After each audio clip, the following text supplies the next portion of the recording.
경북에서도 고향사랑 기부제를 차질 없이 시행하기 위해서 현재 전담 인력을 배치하고 TF팀을 신설하고 있는데 구체적인 계획안이 나왔을까요? 준비하고 있어가지고 특정 지자체가 빠르다 늦다가 아니고 다 허겁지겁 뛰어가고 있는 그런 수준이라고 보면 되고요. 지난 9월 5일 경북 같은 경우에는 전담 인력을 2명을 배치를 했고요. 관련 부서 팀장급 15명을 총괄 지원반, 홍보 지원반, 답례품 개발반으로 나누어서 구성을 했고요. 그다음에 지난 9월 1일부터 21일 사이에 조례 제정을 위한 입법 예고가 이미 끝났고 네. 10월 의회에 상정을 해서 조례를 통과시킬 그런 예정으로 알고 있습니다. 거기에 덧붙여서 말씀을 드리면 지금 그 고향사랑 활성화팀 TF팀을 구성을 했습니다. 또한 지금 우리 23개 시군을 근역별로 나누어서 설명회와 토론회도 가졌고 이게 지금 조례가 행안부에서 참고 조례 아니죠. 그러니까 9월 16일 날 배포된 것을 감안한다면 늦은 것은 아니라고 판단을 하더라도 지금 우리 경상북도와 경상북도 내 23개 시군은 조례가 시행되기 전에 답례품 선정위원회와 기금관리운영위원회를 가동을 할 수가 있으니 즉시 가동해서 좀 더 철저한 준비가 이루어져야 되어야 한다라고 생각을 하고 지금 다른 지방자치단체를 비교해 보면 사실 전라북도나 제주도, 충청도 일부 시군에서는 이미 답례품 발굴을 위한 용역을 의뢰해서 잠정적으로 답례품의 종류가 정해진 지방자치단체도 있다라고 이제 이렇게 언론 보도를 통해서 확인되고 있는데 우리 경상북도는 이 고향사랑 기부제도에 대해서 상당히 좀 문제가 발생할 수 있다라고 판단을 그렇게 합니다. 각 지자체에서 이 제도를 운영하고 홍보하고 제대로 잘 관리하는 것도 중요하지만 고향사랑 기부제가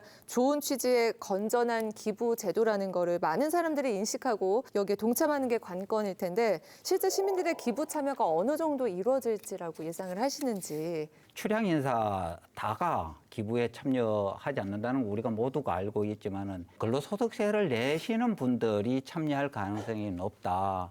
그러면은 65세 이하 정도에서 30대 중후반 분들이 대상이라고 행정에서는 판단을 하고 있더라고요.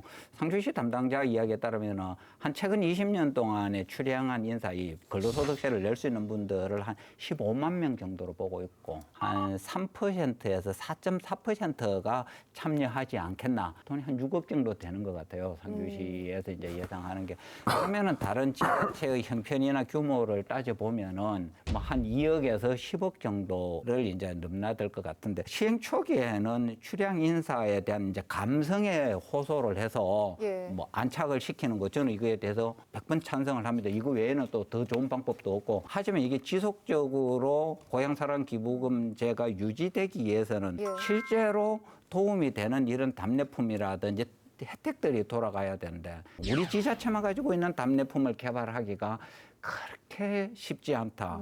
이 문제를 해결해야 되는 지자체장들은 참 고민이 많은 것 같아요. 기부금이 얼마냐에 따라 가지고 지자체장이 평가를 받을 거고 그 지자체장이 평가를 받으니까 담당 공무원한테 대한 압박 또한 만만찮을 텐데 참 이게 꼭 이렇게 우리가 무한 경쟁으로 달려가야 되는가 그런 의문도 또 있습니다. 그리고 지금 시기에서 이 기부 참여의 가장 큰 변수가 인지도입니다. 7월 말 8월 초에 그 한국 리서치 여론조사에 따르면 고향사랑 기부제에 대해서 76%의 시민들이 잘 모른다라고 답변을 했고 14%의 시민들은 명칭을 들어봤다. 그다음에 대략적인 내용을 알고 있다가 11%에 불과했습니다. 제도를 알면 내가 모금할 의향이 있다는 비율은 이거보다는 좀 높거든요. 그렇기 때문에 남은 3개월 동안은 홍보에 전력을 쏟아야 되고 경상북도의 경우 보이소 TV라든가 또 관내 행정을 다 동원해서 이 제도를 홍보한다는 계획은 있습니다.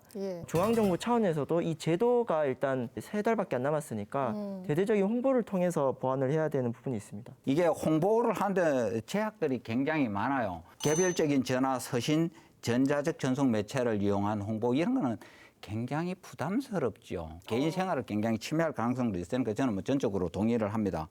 호별 방문은 심지어 선거할 때도 호별 방문은 금지하고 있죠. 이거는 완전히 돈 내라고 칼 들고 가는 거하고 저는 같다고 보고요. 향후에 동창회 이런 사적 모임에서조차도 기부를 권유할 수 없게 한 거는 이름하고도 이미 배치가 돼요. 고향사랑 기부금인데 향후에 동창회안 가서 이야기하면 안 하면은 어디 가서 이야기를 하라는 거예요. 사업하지 말라는 생각이 들고요. 일본은 이제 기업체도 기부 가능하다고 하는데 저는 우리의 제도가 더 좋다고 생각을 해요. 예. 안동에서 가장 큰 기업이 어딥니까? 안동시예요. 지자체보다 더 큰 기업이 없어요.